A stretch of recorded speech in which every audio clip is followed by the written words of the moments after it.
This content is for informational and educational purposes only.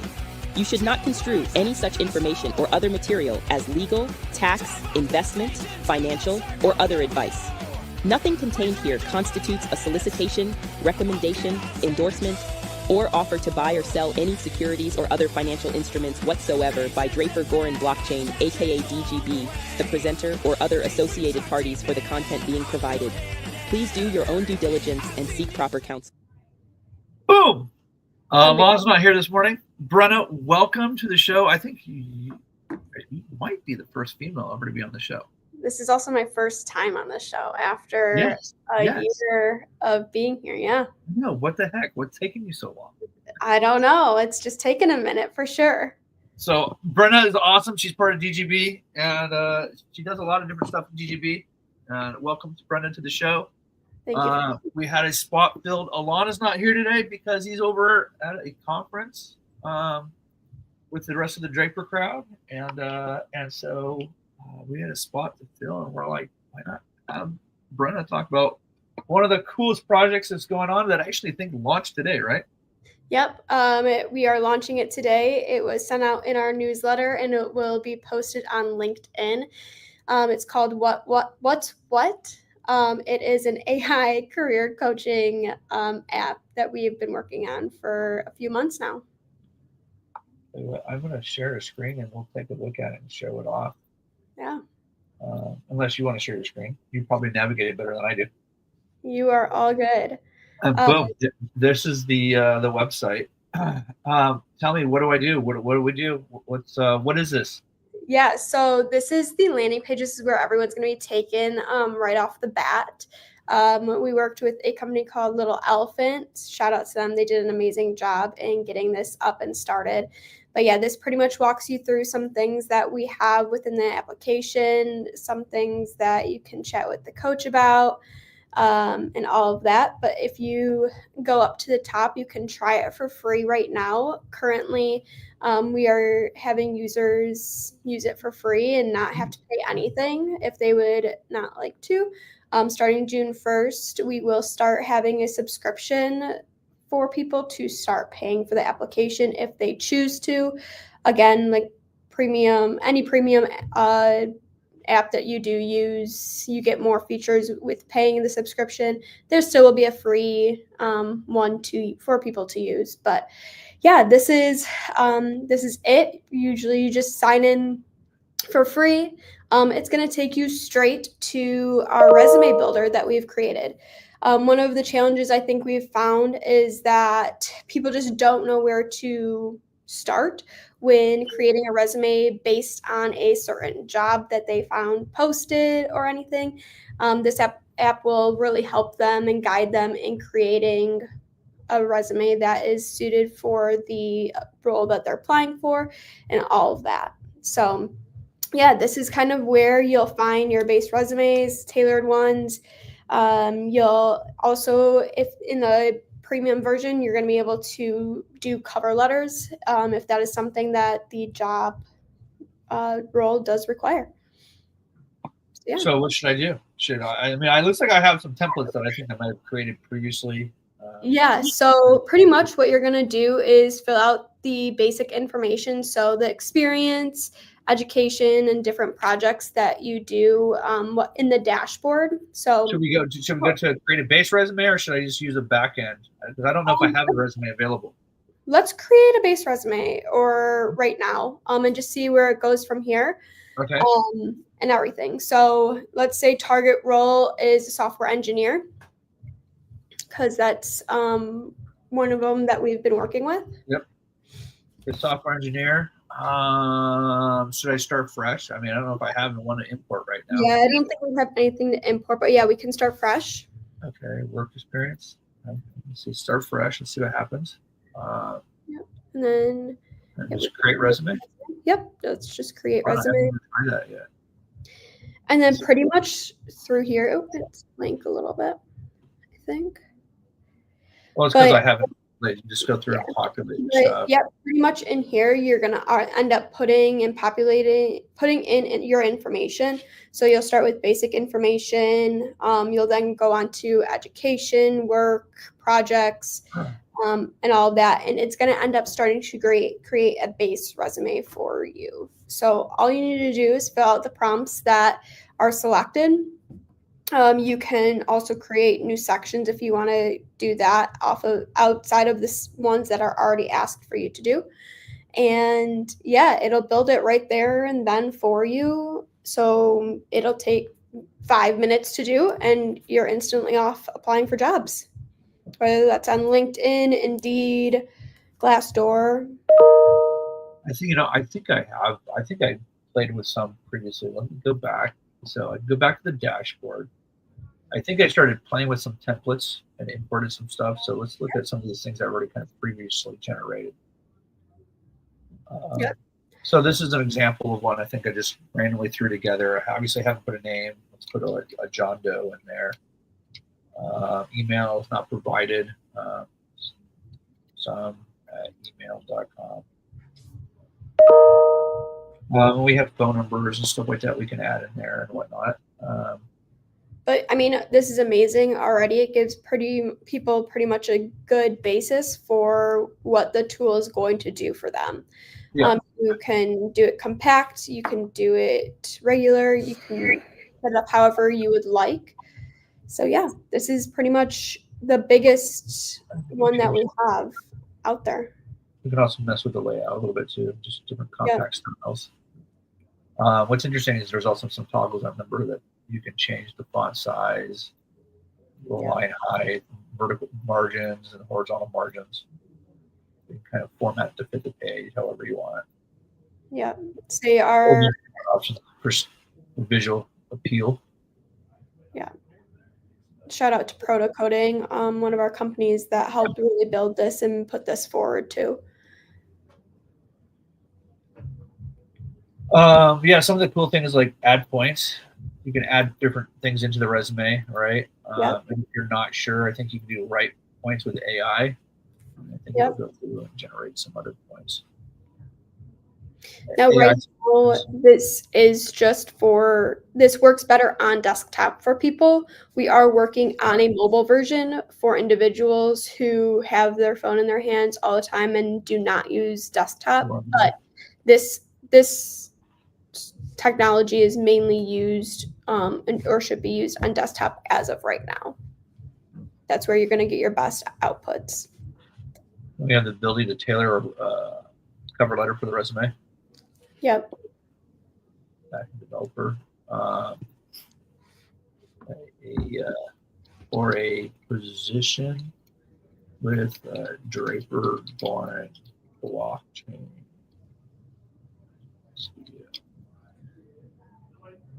There with AI. Okay, let's see. Great resume. Copy resume, tailor AI. Are we tailoring to the job or the cover letter?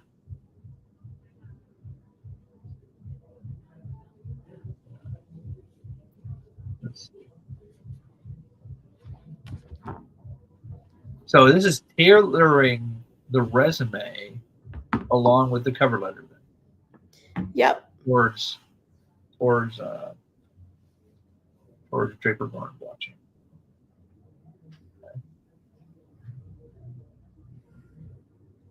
Hit the cover letter. It should have a cover letter. No cover letter. I thought that's what we just created. It is what we just created. It should pop up right off the bat too. It could just be user error, me not knowing how to use it properly. All good. Prompt AI for I didn't put additional information. All right. Generate AI. I have to figure that out. It looks like we have chat information too. So we have the chat built into right here, huh? Yep. So you are able to chat with the AI. Right now, you can really chat with the bot about anything you would like to talk to it about. But because this is a tailored application for career, then that is what we suggest people to talk to it about. You have a specific job. Okay, so I have to attach the resume then. Please review, provide resume. Interesting.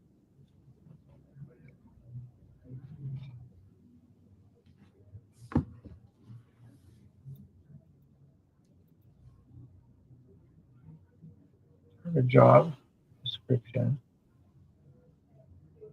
Develop, maintain a blockchain application. So this is, they created a version, a targeted job. That's interesting. Develop and maintain a blockchain.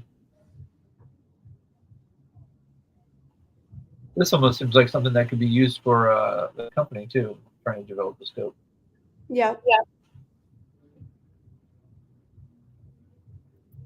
Target job. That's kind of cool. It came up with a target job that you could be looking for. And then build a resume based off of that then. Yep. The resumes that you build that are not tailored towards specific jobs can be whatever you put in your job skills or anything, it could pop up suggestions for you to based off that targeted job. Based on that targeted job, yes. Okay, so because we have this as a targeted job now, I can go down to skills and then potentially add a skill. Yep. But that's not what I'm thinking. Add skill category. I'm thinking, where was the one that had prior work experience? Prior work, I believe, is under work. Okay, yep. Under work. Yeah. So now what we could do is, if I say write points, it gives me a couple. I was hoping there might be something that might be more related to the blockchain, but it's good. It's not adding fictitious stuff that's not already in my resume. Right. It goes off the current job market now too, just because everything going on, it'll gear towards whatever careers are out there today, not something from a month ago, a week ago, or anything. It'll gear to jobs that are out there today that people are searching for. And so, and if you go out there and you try this for free right now, if you have feedback, reach back out to us. Would love to hear your comments and concerns and questions and anything else. So if we can help out, let us know. If there's something that you're finding that, hey, this doesn't work right, let us know, and that way we can get it fixed, because the goal is to get people to use it. Yeah, that is the biggest thing that we do need right now is feedback, just genuine feedback from people who are using this right now. I mean, you get it for free, so reach out to us via email, via HubSpot, and give us any feedback that you have after using this. I mean, tell us if you even got a job with using the resume that it does build out for you or anything like that. Or if you have people that you think this would be good for, reach out to them and let them know as well that this is for the next month. It's free for use. So yeah, use it as much as you can and share it with your friends and let them try using it and see how they like it and provide feedback. Yeah. That is kind of the goal right now. After the first month, there will be a paid version. There's still a free version, right? But then we have a premium version. Yep. So there will be a free and a premium version. Premium version is going to be $14.99 a month. But yeah, you get a free version. You get to test out the premium version right from when you first sign up for 7 days, and then it'll go to a paid one if you would like to use the premium version. Outside of that. And there is a lot more here that I'm just not touching on everything.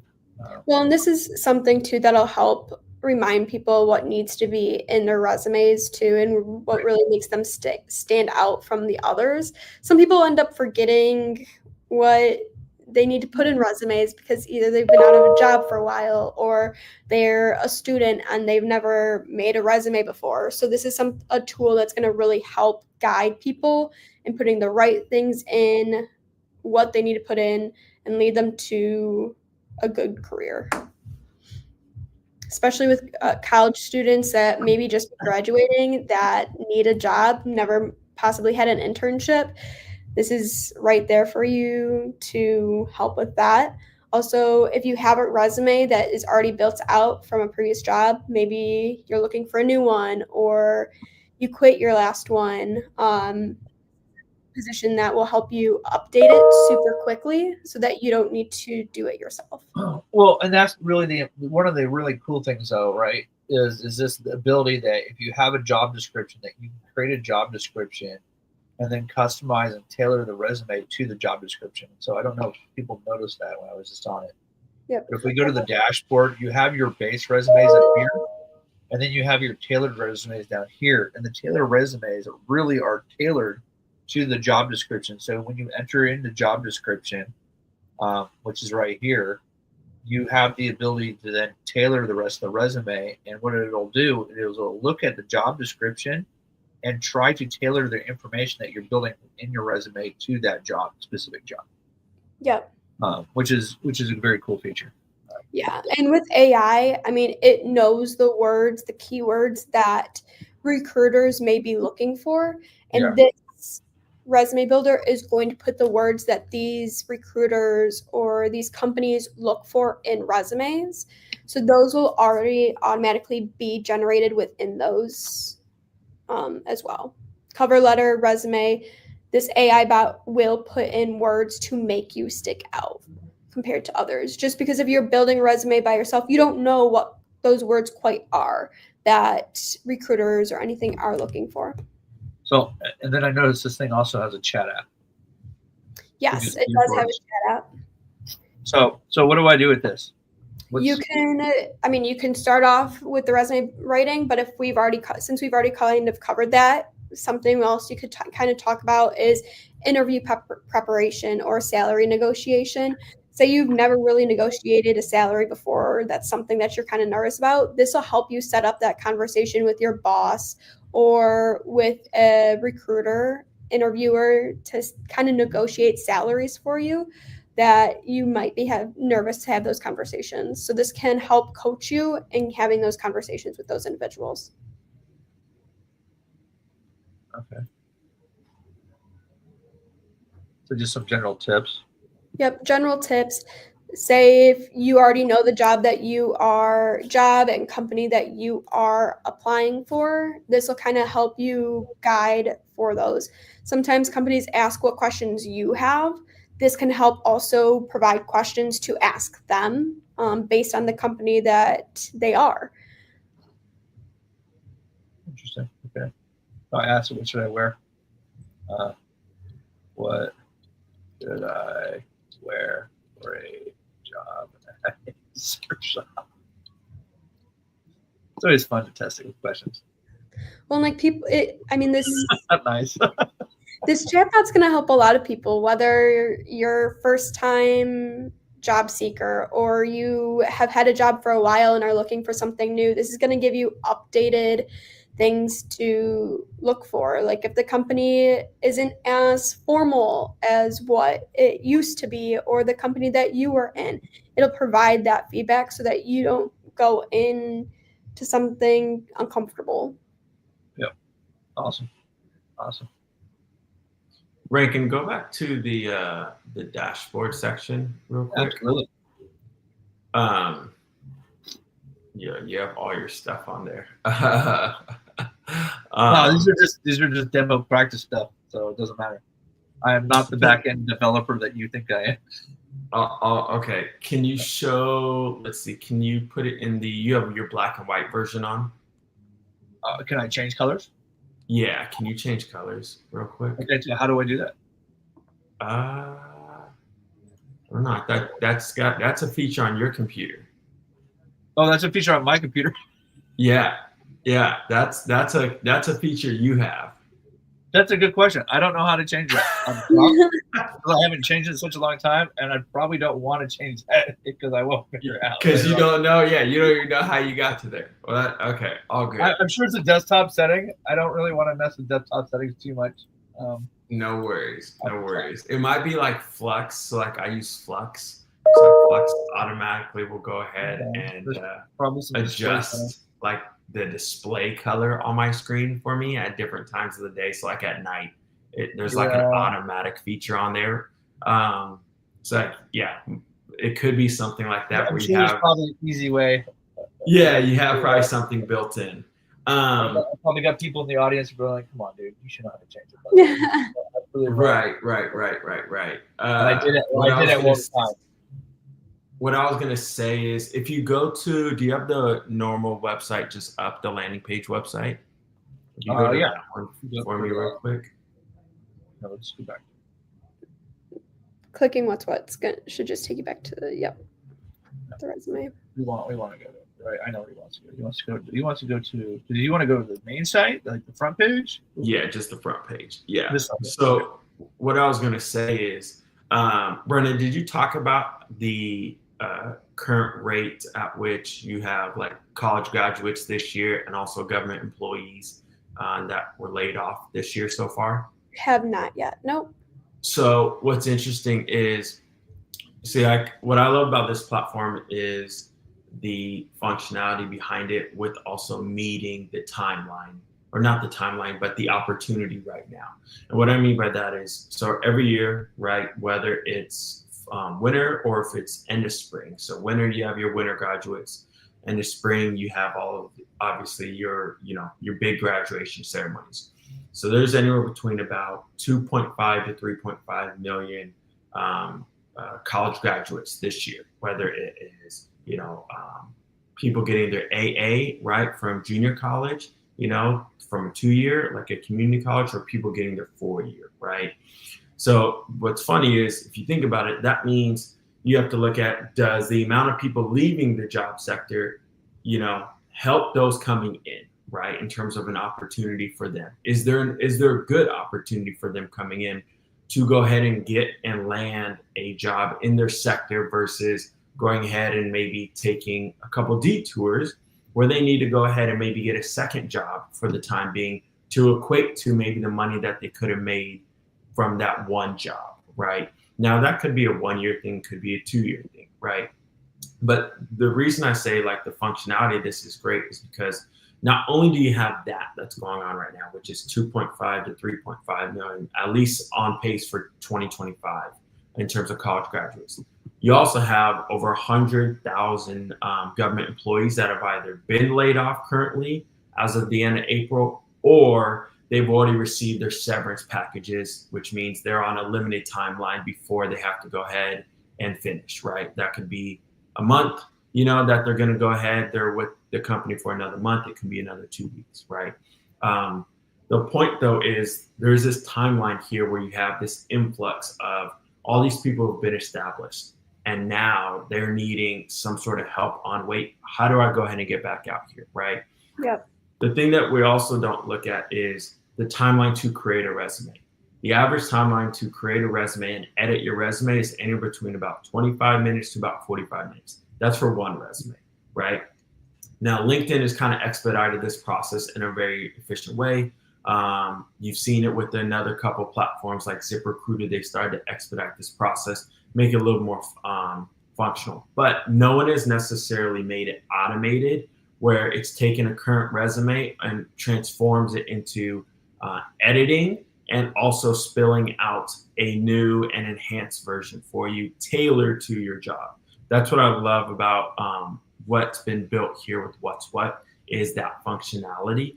And then also too is what we're seeing right now is on average, you have it where people lose about 8 to 15,000 in their salary just because they either don't know how to enhance their skill set and to articulate it the right way, right?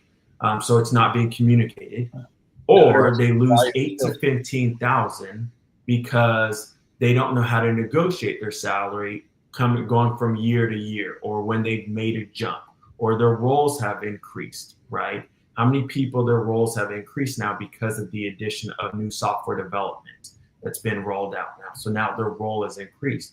Have they articulated that?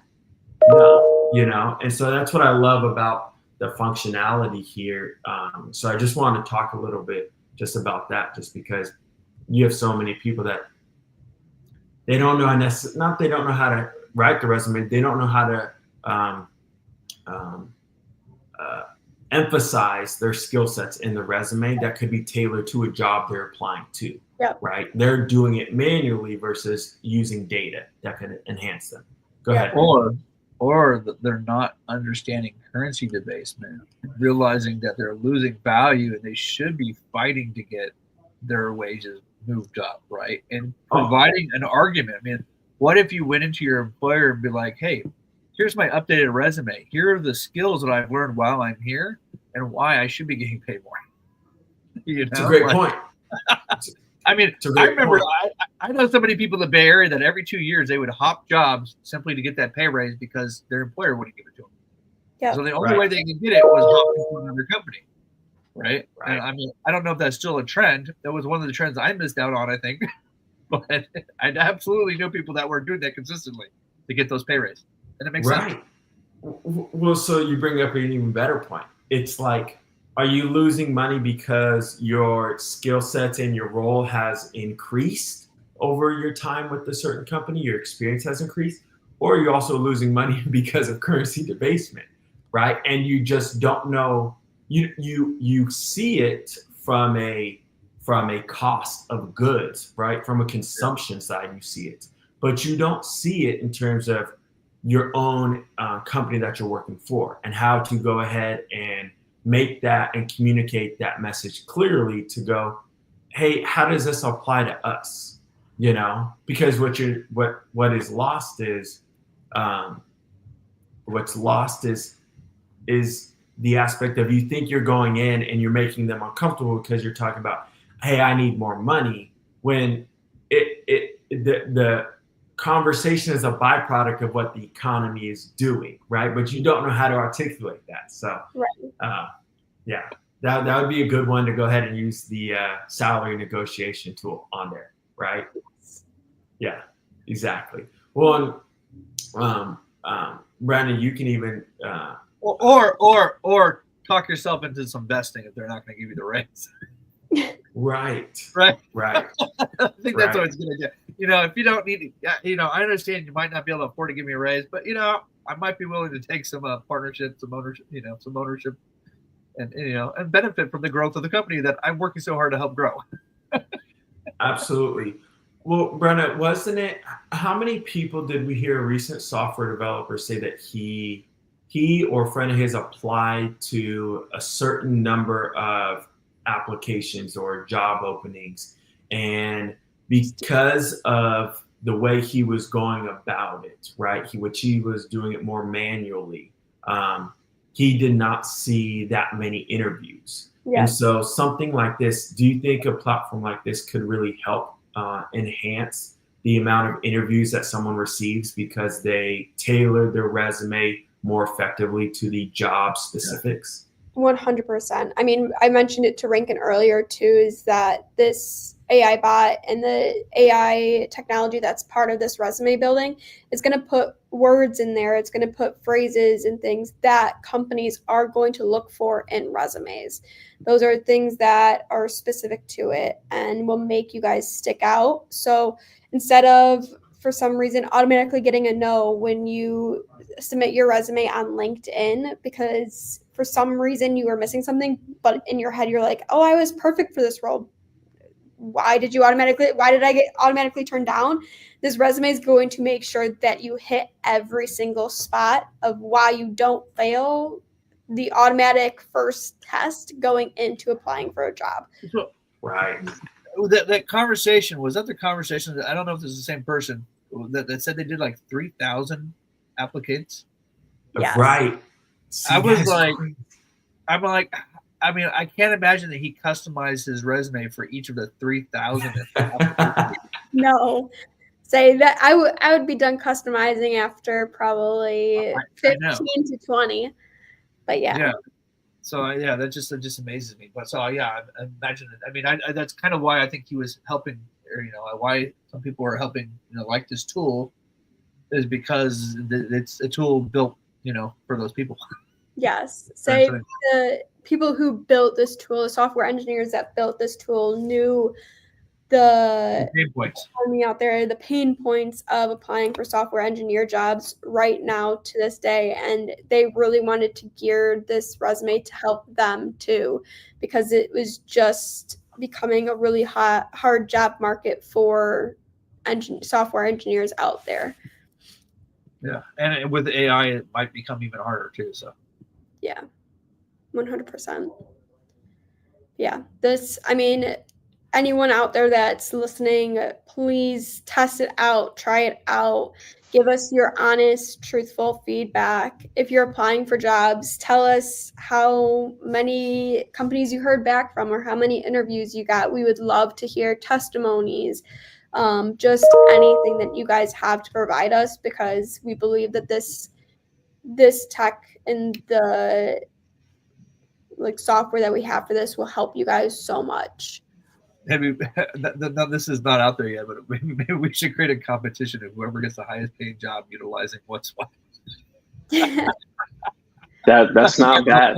Addition, right? That's not bad. Yeah, I like. I don't know who wants to disclose how much they got offered for and what the job they got. They'd have to land it. But that would be a pretty amazing story about like, yeah, I landed a job this size using what's what.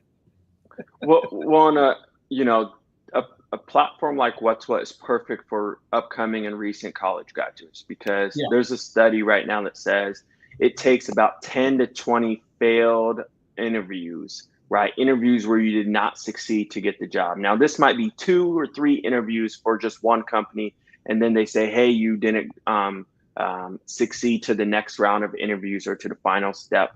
But they're saying it takes between 10 to 20 before you go ahead and get that job offer, right?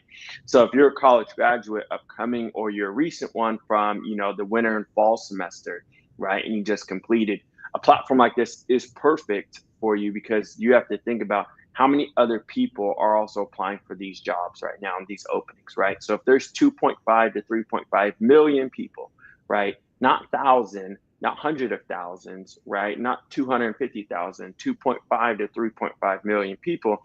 How can I go ahead and tailor my resume in a more effective manner to maybe reduce that timeline? Instead of 10 to 20 interviews, is it 5 to 10 now, right? So you just cut it in half.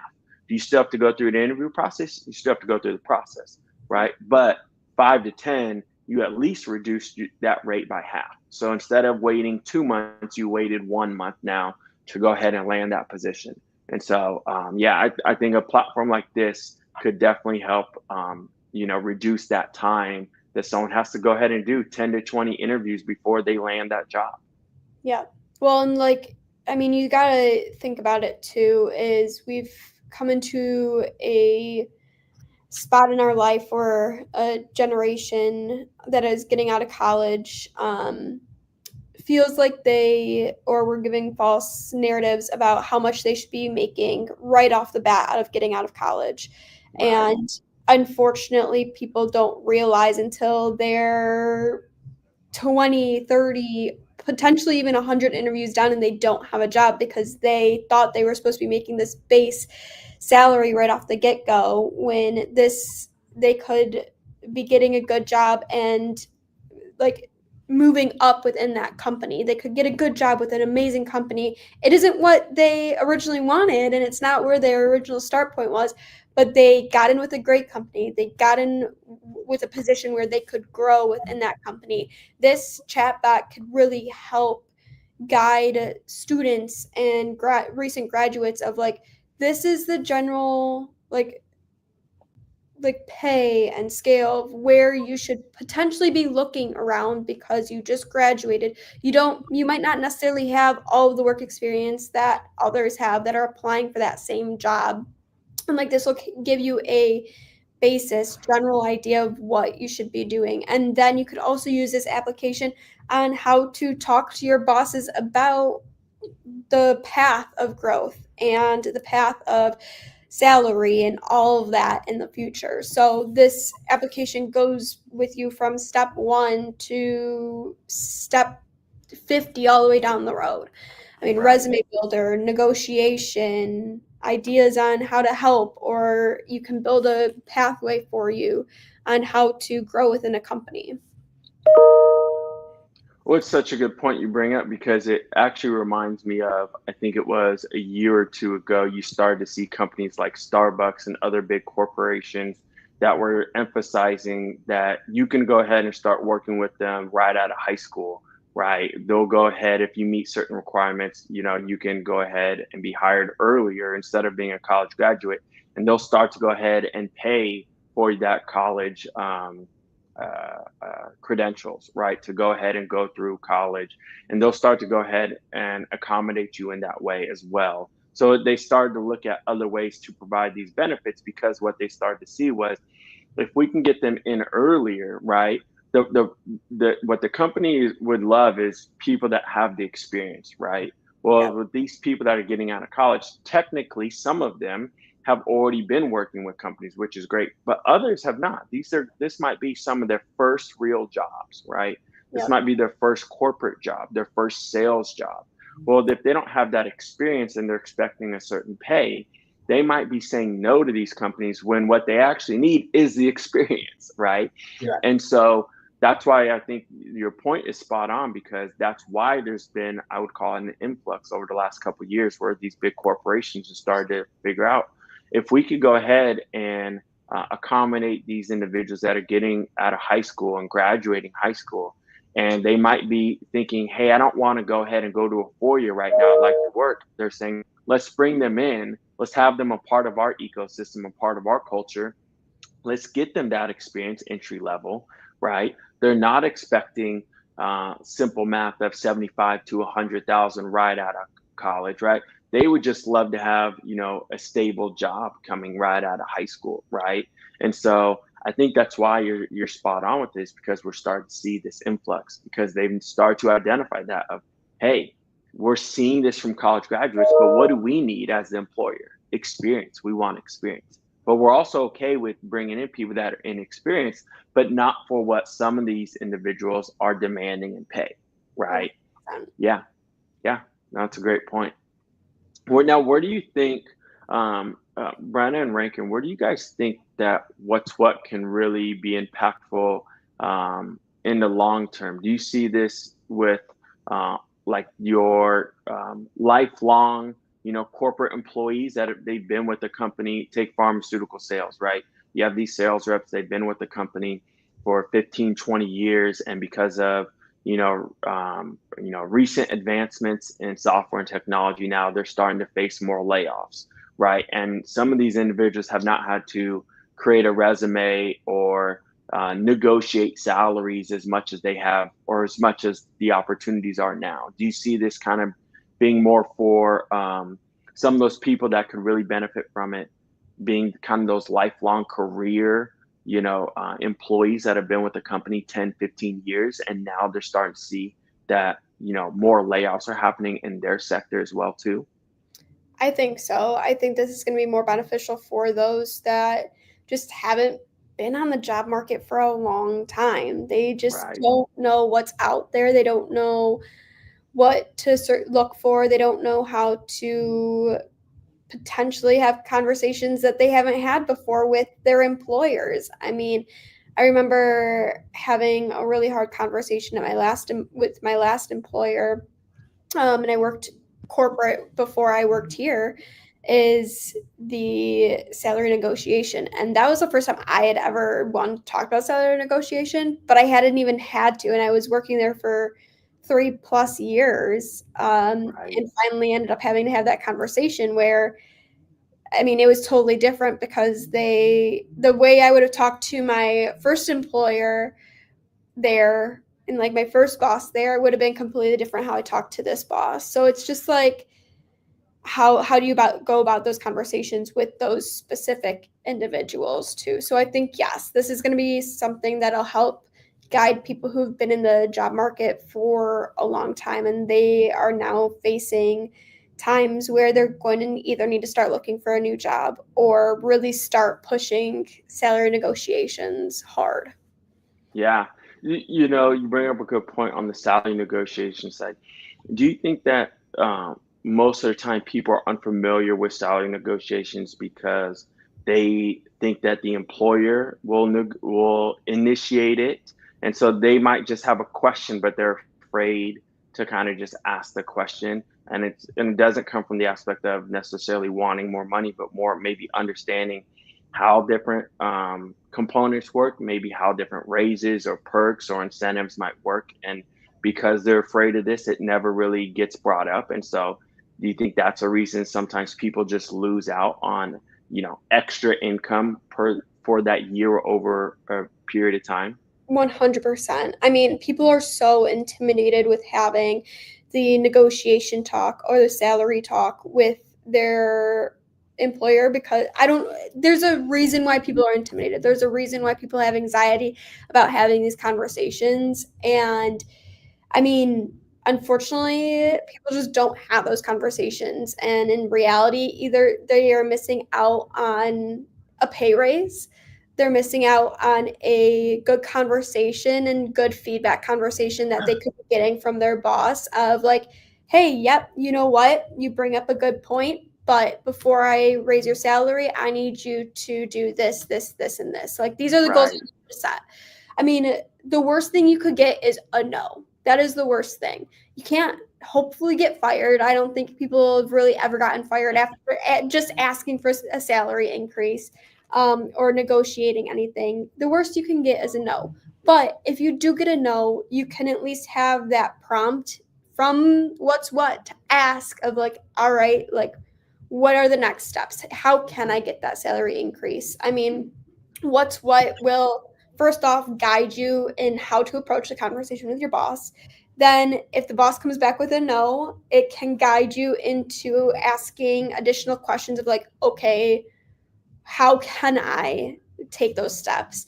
And people are just so intimidated. They're so anxious with having those conversations. And unfortunately, it ends up either being a bad thing or ends up being a good thing if they do ask. So not asking is always a bad thing. I also think it signals as to what kind of company are you working for, and do you want to continue working for that company? Yeah. Right.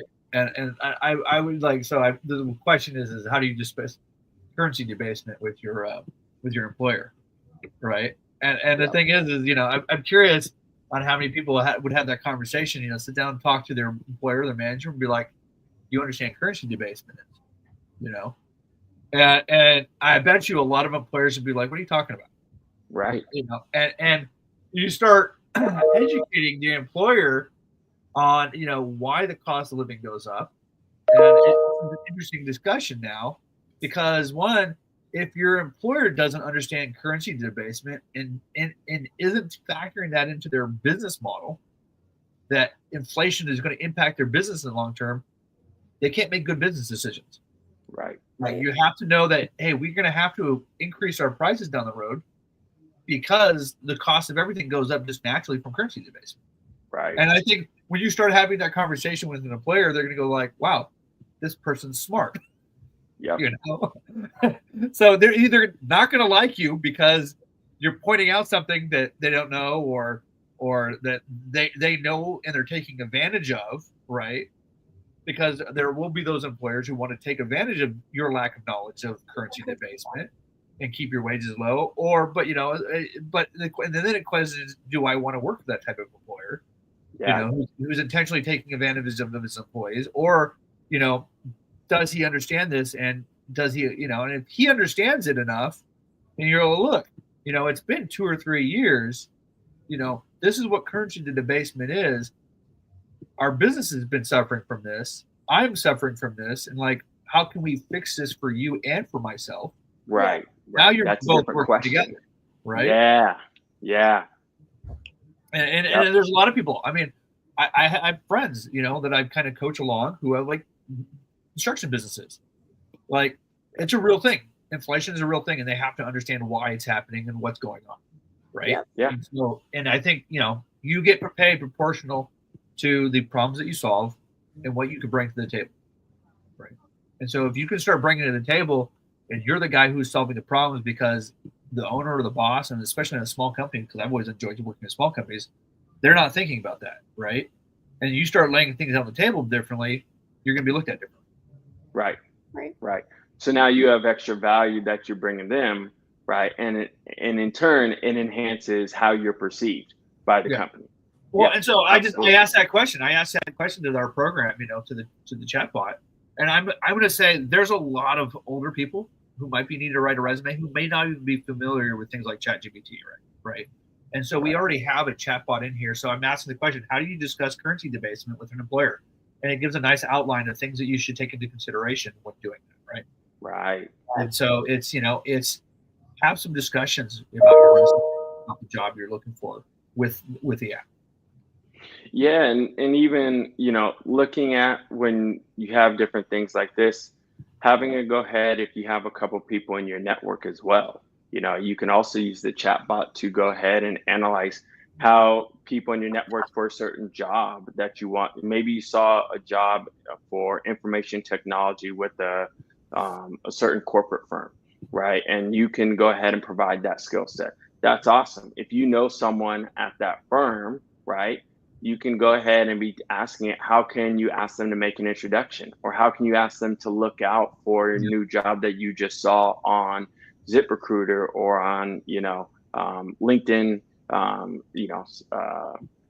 LinkedIn's platform to go ahead and see, hey, I saw one that I know this person that works there. How can I ask them for an introduction? How can I ask them in the right way to, have their team look out for my resume? Those are things that how many individuals does someone know, but they don't ask the question because they're like you were saying, Brenna, they're a little bit afraid. They have that anxiety. They've been with their company for 10, 15 years. So they feel like they're abandoning their company, right? Just because they see a good opportunity somewhere else, right? And they don't know how to go ahead and equate with that barrier. And so it's a great functionality there that I can see what really providing in the future. There's that phrase of that everyone is 6 degrees of separation away, right? Yeah. And so when you think about it in that manner, we're just 6 degrees away, right? Now from getting that job, exactly, from getting that job or getting that interview, right?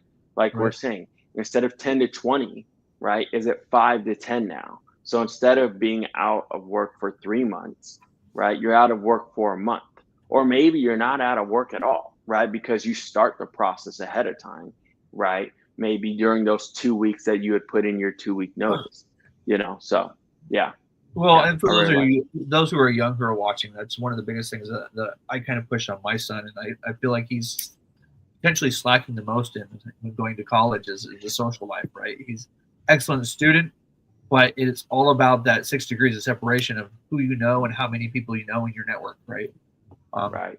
Most of the best jobs I've ever had were through a network of knowing somebody and then landing that job because they knew who I was. And, once you know somebody, it's easier to bring that person into the fold, right? Yeah. Right. I mean, it was always hard when I was younger when people were like, it's all about the connections you make. And I was like, sure. It's more about like the skills I get, the work experience. And I mean, yes, I got some great internships in college without connections, with just applying and like putting myself out there. But awesome. I mean, I didn't get my first job without having the connections from my sorority. I didn't get this job, without the connection that I had from my previous boss at my previous company, like there's just so many opportunities out there. And I mean, unfortunately, I think COVID took a really hard hit on people going out there and talking to people and making connections and just having that personal experience and conversations with people. And I think a lot of kids in college are missing out on that because they just aren't. They don't know how to socialize. Yeah, they don't know how to socialize and everything. So, well, you bring up a great point, and it brings me to the question of, for the people that, especially right now, you've had, ton of layoffs with government employees. You have obviously huge opportunity right now where there are, couple million college graduates over the winter semester and also coming up right now in May and June that are all going to be looking for work and that have started looking for work. And so the question it brings up is, right now, these employers, some of the top ones, they're already using platforms that have, software integrated on their systems to analyze resumes once they're put in. and verify them based on certain keywords, right? Yeah. And so the real thing is, are you gonna let them go ahead and use those systems, and you're not using your own systems yourself to make sure that your resume stands out and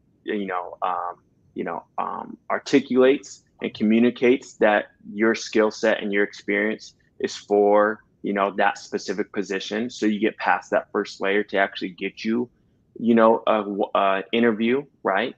So you actually are able to have a on the phone call, and in-person interview, and over the phone video interview, right? Like, I think that's the question is, if these big corporations are starting to use these platforms that identify the keywords, and they're not even having some of the interviews on the phone or through video chat first, then are you going to go ahead and not use those same platforms as well to enhance your resume, or to cut down the time? So I think that's one of the main things people need to look at is, how can I get out the right number of resumes, which to some people might be 5, to others it might be 1,000, right? How do I go ahead and get it out there so I land the actual job that I want, So yeah, and you're right on with it, ranking right there with the John Doe, being able to have it communicate exactly what those opportunities are that the upcoming job has, being able to specify that information is exactly what's needed right now. Yep. It's great. And if you're using it and you have suggestions and feedback, let us know what would be helpful for this application to have, because there's possibility that we can put it in our pipeline. Yep. Absolutely. Say we have a lot of things in the works for V2. That's going to be a couple of months, but we have other things in the works. What right now is just the feedback and everything on what the application has currently. But yeah, we'd love feedback and thoughts and opinions, ideas too. Yeah, definitely give us the feedback. We'll love it. Anything else, Brenna? No, that is it. I think we covered a lot. That's awesome for this, and just having a good discussion on the job market nowadays. Yeah, no, it's great. It's great. Rankin, do you have anything else to provide on any other updates or anything else upcoming that you want to announce or mention? Oh, I don't know. There's in regards to which part? There's a blockchain thing. Anything? Yeah, anything. You got bills that Elizabeth Warren is rejecting. Coins. Bitcoin is progress. We got Bitcoin that's above 100,000. Yep. So we're at 104. 104. Brenna, how you doing? You doing okay on the Bitcoin? I am doing good on the Bitcoin. Highest I've ever been. Granted, I just got Bitcoin less than a year because you convinced me to do it right now. It's hard not to try to be convinced to buy some Bitcoin when you work for us. That is very true. I'm playing, as you guys know, I'm playing with this app, so I'm actually going to push another update today. It's an overly confusing app on how to play with mortgage ideas using, different strategy you can do with your Bitcoin and stuff like that. I'm not going to give a whole tour now, but maybe I will down the road. It's funny in the process of playing around and building this app. The idea of this app that I'm building is to pay down your principal on your mortgage utilizing your Bitcoin, right? Assuming you've been in Bitcoin a while, you're like, okay, Bitcoin's 100,000. At what point do I start spending some Bitcoin and using some Bitcoin? And what's a good purpose? Well, to me, a good purpose would be buying another piece of property and maybe paying down your principal over time. So that's what I'm building out to help analyze that. The only problem with building out an app like this is realizing how short everybody is Bitcoin. I have some different models in here, which is interesting. So like DCA into Bitcoin, and if you did I think it was 120, I've been tweeting this stuff out, but so here's a couple different models, right? Let me just do 22, that way I can do it. So based off of this model, this is scary stuff. So 120 20 months is approximately 10 years, right? And so at the 10-year mark, if you did $500 a month with this with this average line right here, if Bitcoin kind of stayed at a consistent price, which I know it doesn't, you might be able to get 0.43. At my accumulation model, it's like you might be able to achieve like 0.2 Bitcoin over 10 years at $500 a month. But then on like Plan B's model, it's like 0.0397. So like the time period to which people can accumulate Bitcoin is getting shorter and shorter and shorter. So there's like this disadvantage that, you know, the wealthy will be able to jump into Bitcoin and accumulate so much more Bitcoin so much faster because, you know, I mean, just 4 years ago, you could have bought Bitcoin for 20,000 and now it's a 5x. Right. And what's interesting is off my analysis, you know, over 30 years, Bitcoin is going to have an average APY of 15%, but we know a lot of that is all front loaded in the first few years. And so I'm actually playing around with these charts so people will be able to see that, because most of that APY is going to be in the front of it versus the tail. Just like it is on a mortgage, you know, the high amount of interest that you pay on a mortgage is all front loaded in a mortgage, and you pay most of it up front, and then it's less and less as the mortgage goes down. I mean, on Bitcoin is gonna be a lot like that too. So it's just like when you start looking at stuff, you know, I was like, I feel like I wish I built this app 4 years ago. Now, granted, we didn't have cool AI tools that help you build apps, right? And this probably would have taken me way longer than over a weekend to build. And you know, had I built this 4 years ago, I would have shilled a hell of a lot more friends and tried to convince that, dude, you should be buying Bitcoin now because you're not going to afford it later on. You know, because I have friends that did buy some Bitcoin and they're like, yeah, I'm buying $5 a week. It's like, okay. Right. Like, there's a sense of urgency. And I'm not telling people to FOMO in at 100,000 because it can drop back down to 80. But like, I'm just saying, people should own some, and I know a whole bunch of people that don't own any at all. So it's fascinating, and it's fun building tools to figure out how you'll be able to utilize your Bitcoin in the future. And not only that, but I'm also producing some great music. It's all Bitcoin. So if you like Bitcoin and you like Bitcoin music, you can come and listen to Bitcoin songs that I've created using AI. It's a great point. Great point. AI is taking over the world, at least my world.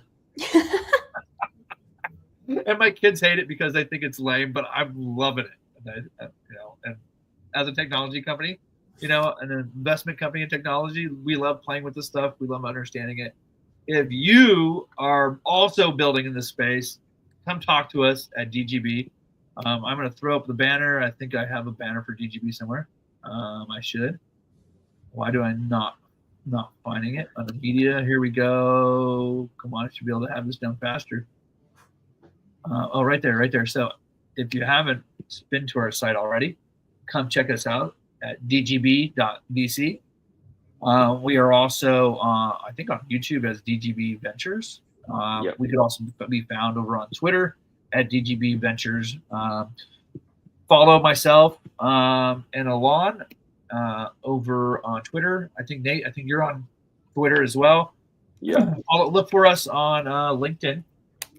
And, you know, we like having fun in this space. And if you're building in this space, come show us your project. Let us know. We love early stage companies. If you have an idea, what I wanted to do on this session, we're going to have to do in another session, is I wanted to show the idea of coming up with a business idea and how fast you can potentially generate it, and see if we can generate something else in another episode. We do have an idea for like a 1 hour work week. I'm trying to build a company out in 1 hour a week. And I think we're getting closer to being able to achieve that, maybe. I think so. We might be getting close to there. Close. I get addicted to this stuff, and I spend way more than 1 hour. I spend every other waking hour. But right. I love it. No, and you know, I'd say over the next, you know, several months, definitely for people to be on the lookout. We'll be attending some upcoming events. We have Digital Assets Week coming up. We have some events coming up here later on this summer as well. Some of our portfolio companies are going to be all over at different events. We just had Turf. They were on the East Coast at a couple events as well. And so, just be on the lookout. Digital Asset Week. They have one in New York, right? What's the dates for that? One in New York. The date for that is May 21st and 22nd.